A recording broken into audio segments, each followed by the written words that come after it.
मन किंग बोलते हैं, क्या तुम तैयार हो मीगोन जी? मीगोन जी बोलती है, चलो ये टाइम ठीक है। और मन में सोचती है, ये थोड़ा प्रॉब्लम है कि सूरा अभी तक उठा नहीं है या कि तानसन उठा नहीं है।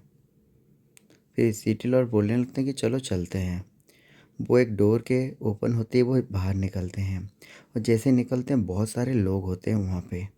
और उनमें से कुछ लोग बोलने लगते हैं कि सीटिलर वेलकम है आपका। फिर सीटिलर बोलने लगते हैं कि सबको लिए थैंक यू कि आप ये सेरेमनी में आए। और बताने लगते हैं कि मैंने पीको डेमन किंग के लिए बहुत कुछ किया है 30 सालों से। और मैंने इसको ग्रो करने के लिए बहुत मेहनत की है और बहुत सारी चीज़ें की है, हार्डशिप की है। और बोलने लगते हैं कि जब मैं क्लान लीडर बना था और मैंने बहुत सारी रिस्पॉन्सिबिलिटी को लिया था और लास्ट में मैं वो बूढ़ा होने लगा हूँ। और लास्ट टाइम जब मैं फ़ाइट करने वाला था उसी वजह से मेरी फाउंडेशन भी डैमेज हो गई है। और एंसेस्ट्रल के पावर को भी मैंने हासिल किया था, इसी वजह से मेरी डैमेज हो गई है फाउंडेशन। और तभी लोग बोलने थे, क्या ये कैसे हुआ, क्या सच में ऐसा है? सिटी लॉर्ड बोलने लगते हैं कि तो मैं आज यहीं पे क्लान लीडर की जो पोजीशन है उसके लिए एक सुइटेबल कैंडिडेट को यहाँ पे ऐड करना चाहता हूँ। तभी वो बोलने लगते हैं कि तो मैं यहाँ पे डिक्लेयर करता हूँ कि मेरे बाद यहाँ पे क्लान लीडर कोई इनहेरिट करने वाला है। तभी कोई रोकता है। वो बोलने लगता है कि कुछ सेकंड रुक जाओ। तभी सब लोग भी उसी तरफ देखते हैं। कुछ देर के बाद एक औरत वहाँ से आती है और बोलने लगती है कि वो सक्सेशन ऑफ क्लान लीडर जो है वो एक बड़ी मैटर है और वो चीज़ को हम ऐसे ही डिसाइड नहीं किया जाता। काउंसिल में जितने भी एल्डर होते हैं उन सबको कंसिडर किया जाता है। उसके बाद ही ये डिसाइड किया जाता है क्या आप इस चीज़ को हटा देना चाहते हैं और वैसे भी आप इसके लिए अप्रूव देना चाहते हैं। मीगोन जी सोचते हैं कि ये तो क्वीन है, वो सडनली इस चीज़ को अपोज क्यों कर रही है। दूसरी तरफ क्लान लीडर बताने लगते हैं कि मैं यहाँ पे काउंसिल ऑफ लीडर को बता चुका हूँ और उन्हें अगर कोई क्वेश्चन होगा तो वो मुझे बताएंगे। तो यहाँ पे क्वीन बताने लगती है कि एग्जैक्टली उन लोगों को इसमें प्रॉब्लम है और उन्हें नहीं लगता कि ये हाफ ब्लडेड यहाँ पे इनहेरिट कर सकती है सीट को। तभी वो बोलने लगती है कि तो मैं प्योर ब्लडेड को ही यहाँ पे रेस्पेक्ट किया जाता है क्लान की तरफ से। तभी पीको डेमन की बोलते हैं, लिटिल मई यहाँ पे ह्यूमन ब्लड कैरी करती है पर उसकी ब्लड लाइन भले ही जो भी हो उसके पास fight tiger great demon emperor की ब्लड लाइन है। और सबको पता ही है मीगोंजी ने यहाँ पे सिंगल और डुअल कंपटीशन आंसर कोर्ट में जीता हुआ है। क्या वो औरदी नहीं है और वो बहुत पावरफुल बन सकती है। तभी क्वीन बोलती है, जो प्योर ब्लड पैरामीटर है वो हमारे आंसेस्टर ने रखा हुआ है, क्या तुम इसे भूल जाना चाहते हो? पीको डेमन किंग बोलती हैं, तो मैं बताना चाहता हूँ। तो तुम्हें क्या लगता है कौन ऐसा और है जो इनहेरिट कर सकता है पोजीशन के लिए? अभी हम एक्सटर्नल फाइट से गुजर रहे हैं फिनिक्स एम्परर से, तो तुम अभी इंटरनल स्ट्रिप क्यों निकाल रही हो? तभी वो गुस्सा हो जाती है और बोलती है, अगर ऐसे ही है तो ठीक है, हमारे क्लान में भी लोग हैं जो यहाँ फाइट करेंगे। और मैं तुम्हें बता दूँ 100 बार फेसिंग सन सेरेमनी जिसमें एक इंसान जितने भी चैलेंजेस होते हैं उनसे फाइट करता है, तो मैं इसके लिए प्रपोज करता हूँ। तभी क्लान लीडर बताने लगते हैं कि तुम्हें सच में ये करना चाहते हो? तुम्हें पता है ना, अगर जो भी इंसान यहाँ पे ये चैलेंज देता है अगर वो हार जाता है तो वो उसकी अथॉरिटी पोजीशन हटा दी जाती है और उसके पास कॉन्सिक्वेंसेस उसके ऊपर जो होता है उसे वो फेस करना पड़ता है। तभी क्वीन बोलने लगती है कि हाँ, मेरे चाइल्ड की राइट को तुमने हटा दिया, तो क्या तुम एक मदर के हार्ट को समझ नहीं पाते? मुझे कोई प्रॉब्लम नहीं है, अगर ये होना है तो होके रहेगा। मेरी पोजीशन भले ही चला जाए, मेरे आंसेस्टर को कोई भी सेम नहीं कर सकता। अगर मैंने तुम्हें हेल्प नहीं किया होता क्या तुम यहाँ पे डेमन किंग बन पाते? और बताने लगती है कि जो 100 बार फेसिंग प्रॉब्लम है सेरेमनी है इसमें कोई प्रॉब्लम नहीं है। अगर मीगोंजी यहाँ पे जीत जाती है तो मैं भी पनिशमेंट लेने के लिए तैयार हूँ। दूसरी तरफ मीगोंजी बोलती है, अगर ऐसी बात है तो मैं इसे एक्सेप्ट करती हूँ। दूसरी तरफ मीगोंजी बोलती है जो 100 बार फेसिंग शन सेरेमनी है उसके लिए मैं जितने भी क्लान्समैन में जितने भी मुझे चैलेंज करना चाहते हैं वो मुझे कर सकते हैं और उसके लिए 3 दिन है। तभी पिको डेमन किंग बोलते हैं अगर ऐसी बात है मीगोंजी ने एग्री कर लिया है तो एरेना में चलते हैं। 3 दिन के बाद सब लोग यहाँ पे आ गए होते हैं और मीगोंजी अपना क्राउन निकालती है, बोलने लगती है मुझे चैलेंज करने के लिए पहले कौन आने वाला है। तभी सब लोग सोचने लगते हैं कि पीकॉक गोल्डन क्राउन ये क्या सच में एक डेमन किंग बन चुकी है, इसे कौन चैलेंज करेगा। लोग डर रहे होते हैं। तभी जो क्वीन होती है वो भी सोच रही होती है कि क्लान लीडर को सच में ही लगता है क्योंकि इसके पास वो पावर है इसीलिए वो इनहेरिट करने के लिए आई है।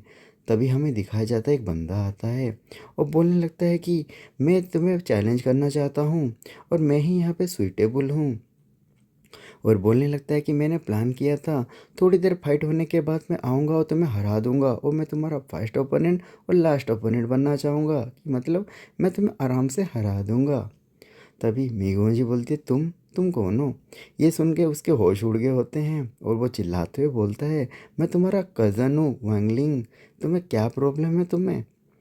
दूसरी तरफ वो सोच रहा होता है कि मैं बहुत ही एक्स्ट्रा ऑर्डिनरी टैलेंट से पैदा हुआ था, 12 साल में ही मैंने आयोजन कर लिया था गोल्डन क्राउन को और मैं भी चांस था जो कि क्लान लीडर बन सकूं, लेकिन मेरी ये लाइट ऑफ ड्यूटी थी और मेरी रॉयल ब्लड नहीं था, इसी वजह से मैं थोड़ा पीछे आ गया था। तभी मीगोंजी को देख के वो सोचता है ये गाल जो है एंसेस्ट्रल लैंड की ट्रायल को जीत चुकी है और यहाँ पे हेवेनली सीक्रेट प्लूम भी इसके पास है और पीको डेमन किंग भी इसे इनहेरिट करना चाहते हैं क्लान लीडर, लेकिन ये हाफ ब्लडेड मीगोंजी। तभी मीगोंजी बोलती है अगर ऐसी बात है तो स्टार्ट करते हैं। तभी वो सामने वाला भी एक छोटा सा प्लूम निकालता है और सोचने लगता है कि 100 बार फ्लेसिंग सेरेमनी जो है ये मेरी लास्ट चांस है, इसे मैं जीतते ही मैं आराम से आ जाऊंगा ऊपर। तभी वो अपनी पावर को निकालता है और बोलता है कि क्लान लीडर सीट वो मेरी ही है, अपनी स्पेस पावर को यूज करने लगता है। वो जब कर रहा होता है तब वो कुछ फेस करता है कि चारों तरफ की जो स्पेस है पावर है उससे चली गई। वो सोच रहा होता है कि मैं किसी को भी कंट्रोल नहीं कर पा रहा हूँ और दूसरी तरफ दिखाया जाता है सारे स्पेस पावर को मीगोंजी आराम से कंट्रोल कर पा रही होती है। उमेश गंजी उसे देख रही होती है और वो बंदा सोच रहा होता है कि जितने भी स्पेस एलिमेंट थे सब उसने ही यहाँ पे कंट्रोल करके ले गई और वो सोच रही होती कि कैसे पॉसिबल है। उमेश गंजी दूसरी तरफ उसकी उंगली के ऊपर बहुत सारे स्पेस पावर को रखती है और तभी वो बंदा भी समझ जाता है ये तो स्टारशिप है, स्पेस पावर का थोड़ा अल्टीमेट, ये तो डिवाइन स्किल है, वो कैसे इसे यूज कर पा रही है। दूसरी तरफ वो बंधा हो जाता है, सोच रहा होता है कि मैं तो एक मूवमेंट भी नहीं कर पाया और हार गया और वो इसे पीछे चला जाता है। सब लोग शॉक होते हैं पिको डेमन के अलावा। तभी जो लोग होते हैं वांगलिंग हार गया तो हम में से किसी का तो चांस बनता नहीं है। मीगोंजी चुपचाप खड़ी होती है। दूसरी तरफ मीगोंजी सोच रही होती है वो तो इतना वीक था, वो फिर भी कैसे चैलेंज करने आ गया था, क्या इससे कोई ज़्यादा स्ट्रांग नहीं है। तभी ऐसे वो पूछ रही होती कि इसके बाद कौन आएगा। सडनली फिनिक्स डेमन एम्परर आ जाते हैं और बोलते हैं एनफ और इसे सुन के मीगोंजी सोच रही ये वॉइस तो। तभी पिको डेमन किंग बोलते हैं तुम वापस आ गए। तभी फिनिक्स एम्पर बोलते थे वांग क्विंग ये तुम्हारा टाइम आ चुका है और तुम्हारे डॉटर का भी। आंसर कोड में भले ही तुम उसे छुपा के यहाँ ले आए थे लेकिन यहाँ पे कोई चांस नहीं है, मैं तो उसी के पीछे आया हूँ। और बोलने लगते हैं कि लास्ट टाइम तुम तो बच गए थे ना सोर्ड साइंड के ग्रेट डेमन एम्पर के पावर के वजह से, लेकिन अभी अभी मुझे कौन रोकेगा।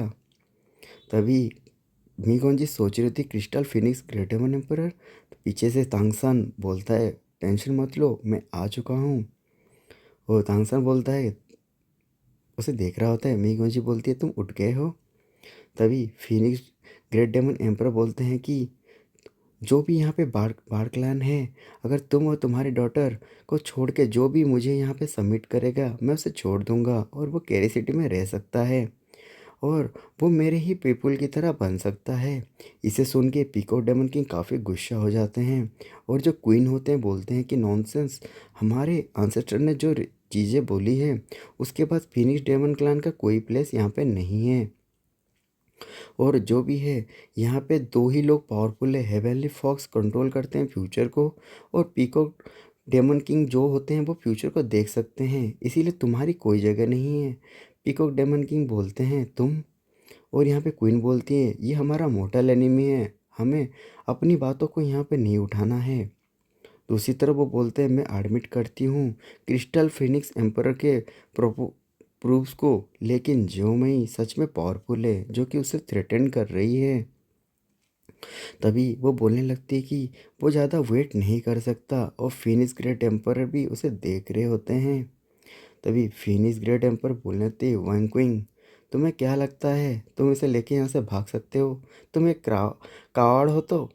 तभी वहाँ सामने से कोई आता है, तुम्हें अलग ही लग रहा होता है, ये मीगोन जी की माँ होती है क्वीन। तभी बोलने लगती है कि पिछली बार भी तुमने बोला था तुम मुझसे प्यार करते हो, लेकिन तुम मुझे छोड़ के चले गए थे, और तुम एम्परर के लिए मुझे एक सेकंड के लिए मेरे बारे में सोचा भी नहीं जब तुम्हें एम्परर बनना था। और अभी भी तुम यहाँ पे आए हो अपनी एम्बिशन के लिए, और मुझे और मेरी डॉटर को मारना चाहते हो। अगर ऐसा ही चाहते हो आगे बढ़ो।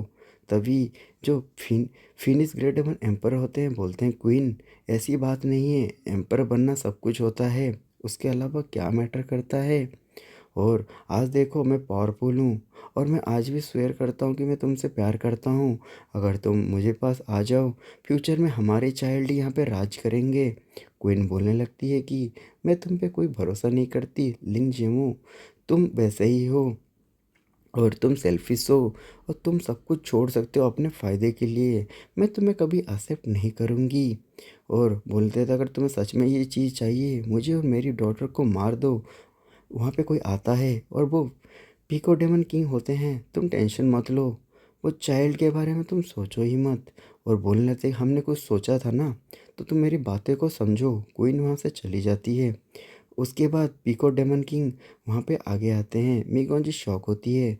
तभी तांगसन का हाथ उसके ऊपर आता है और वो बोलने लगता है कि टेंशन मत लो, सब ठीक हो जाएगा, बड़े जो है उनकी मैटर को वो खुद ही ठीक कर लेंगे, और पीको डेमन किंग भी यहाँ पे सब ठीक कर देंगे। तब उसके बाद मीगोन जी पूछती है कुछ ऐसा है जो तुम्हें पता है जो मुझे नहीं। तभी तानसन बोलता है तुम्हारे फादर ने वो चीज़ मुझे बताया था और मुझे प्रोमिस भी करवाया था, ये जब वो चाहेंगे तभी मैं बताऊंगा, नहीं तो ये चीज़ मुझे नहीं बतानी, और इससे कोई प्रॉब्लम नहीं होगा तुम्हें। मीगोन जी बोलती है एग्जैक्टली तुम क्या जानते हो, तानसन नहीं बताता। दूसरी तरफ पीको डेमन की अपनी ऑरा को यूज करते हैं, अपनी ब्लड लाइन को यूज करके वो लास्ट टाइम उसके क्राउन को निकालते हैं। फिनिक्स ग्रेट डेमन एम्पर बोलते हैं कि तुम मुझे थ्रेटन कर रहे हो सू क्वीन को लेके, और तुम उसे डरा रहे हो मुझे लेके। तभी पीको डेमन किंग बोलते हैं अगर इसे ऐसा ही करना था तो मैं लास्ट टाइम तो ऐसा करता ना, और मैं ओमेन को कभी यूज नहीं करता। दूसरी तरफ वो अपनी ब्लड लाइन को पूरी तरह से यूज कर रहे होते हैं। इसे देख के phoenix great demon emperor shock हो गए होते हैं। दूसरी तरफ वो बोलते हैं पिछली बार मैंने चूज किया था और आज भी मैं यही चूज कर रहा हूँ। तभी फिनिक्स ग्रेट डेमन एम्पर बोलते हैं तो तुम्हारा तो क्राउन ब्रोकन हो चुका है, तुम क्या ही कर लोगे। तो पीको डेमन किंग बोलने लगती है कि मैं तो बनने वाला हूँ, और पता है यहाँ पे कोई फाइट नहीं होने वाली, और तुम्हें एक ट्रूथ जाननी चाहिए स्वीकिन और लिटिल मे के बारे में। फिनिक्स ग्रेट एम्पर बोलते हैं कि क्या ट्रूथ। तो उसके बाद ये बोलने लगते हैं कि ऐसा क्या है जो तुम उसे छुपा के रखे हो। पीको डेमन किंग बोलते हैं तुम उससे प्यार करते हो और तुम उसे अंडरस्टैंड बिल्कुल नहीं करते हो। तुम्हें पता है तुमने किसी को छोड़ दिया था जिससे तुम प्यार करते थे। क्या क्या प्यार करते थे किसको, हम दोनों के बीच में कुछ नहीं, तुम्हारे दोनों के बीच में। यहाँ पे पीको डेमन किंग बोलते हैं हम दोनों के बीच में कोई प्यार नहीं है, और वैसा भी मीगोन जी मेरी बेटी नहीं है। ये सुन के सब शौक हो गए होते हैं। फिर यहाँ पे वो बोलने लगते कि लिटिल में मेरी भी बच्ची नहीं है जो कि सुइक्विन के साथ है। फिर इसके बाद फिनिक्स क्रेटम पर पूछते हैं तो क्या बात है, वो किसकी बच्ची है, क्या ये ओबियस नहीं है। पिको डेमन की बोल